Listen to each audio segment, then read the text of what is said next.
కోవిషీల్డ్పై విచారణకు supreme court అంగీకరించిందట.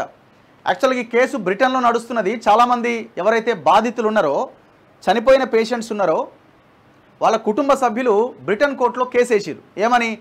Covishield టీకా వల్లనే చనిపోయారు అని వాళ్ళు కేసు వేస్తే బ్రిటన్లో కేసు నడుస్తుండగా ఆస్ట్రాజెనకా అనే ఈ కోవిషీల్డ్ ఫార్ములా అంటే ఏదైతే కంపెనీ ఉందో ఆస్ట్రాజెనకా ఒప్పుకున్నది, అవును మా వ్యాక్సిన్ వేసుకోవడం ద్వారా థ్రాంబోసిస్ అనే ఒక వ్యాధి, రక్తం గడ్డకట్టే ఒక వ్యాధి కొంతమందిలో వచ్చే అవకాశం ఉంది అని కోర్టుకు అంగీకరించింది కోర్టు ముందు. దీనితో దేశవ్యాప్తంగా పెద్ద చర్చ.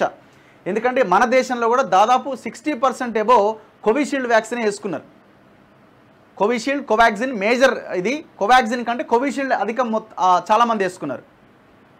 సో సరే, డాక్టర్సు, సైంటిస్టులు, వీళ్ళ ఎక్స్పర్ట్స్ అంతా కూడా అందరికీ వచ్చే ఇబ్బంది లేదు, టెన్షన్ పడకండి అని చెప్తున్నారు. కానీ ఇప్పుడు 100 మందిలో ఒక్కరికి ఆ ప్రాబ్లం వచ్చినా మరి సమస్య పెద్దదన్నట్టే కదా.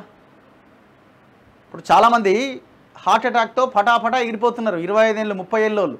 మరి వాళ్ళంతా ఎట్లా చచ్చిపోయారు? ఈ టీకా వల్లనే చచ్చిపోయారు అన్నదానికి ఏమన్నా అది చేయాలి కదా.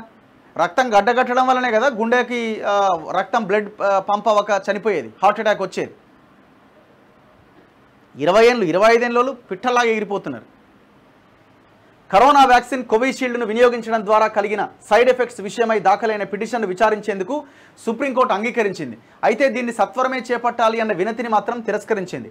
బ్రిటిష్ ఫార్మా దిగ్గజం ఆస్ట్రాజెనకా, ఆక్స్ఫర్డ్ వర్సిటీ సంయుక్తంగా అభివృద్ధి చేసిన కోవిడ్-19 వ్యాక్సిన్ను సీరం ఇన్స్టిట్యూట్ ఇండియాలో కోవిషీల్డ్ పేరుతో తయారు చేసి విక్రయించింది.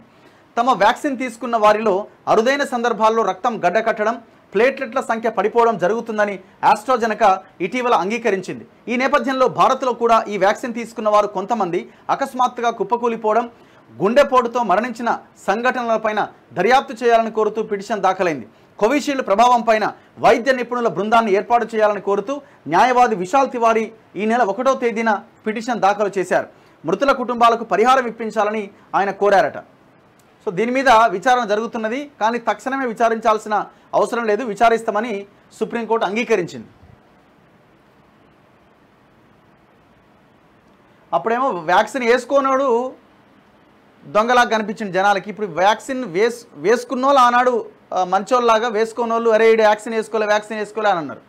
ఇప్పుడు వ్యాక్సిన్ వేసుకున్నావా నువ్వు? లేదు అనగా అబ్బా నువ్వే మంచోడిరా బాబు అనే కాడికి వచ్చింది పరిస్థితి. చూడండి, నువ్వు వేసుకున్నావా? లేదు, వెరీ గుడ్. సో ఏదేమైనా మనం ఇప్పుడే అనలేము, సైంటిఫిక్గా దీన్ని తేల్చాలా. కానీ కంపెనీ అంగీకరిస్తుంది, ఎస్ దీనివల్ల రక్తం గడ్డకట్టే ప్రమాదం ఉంది కొంతమంది పేషెంట్స్లో అని.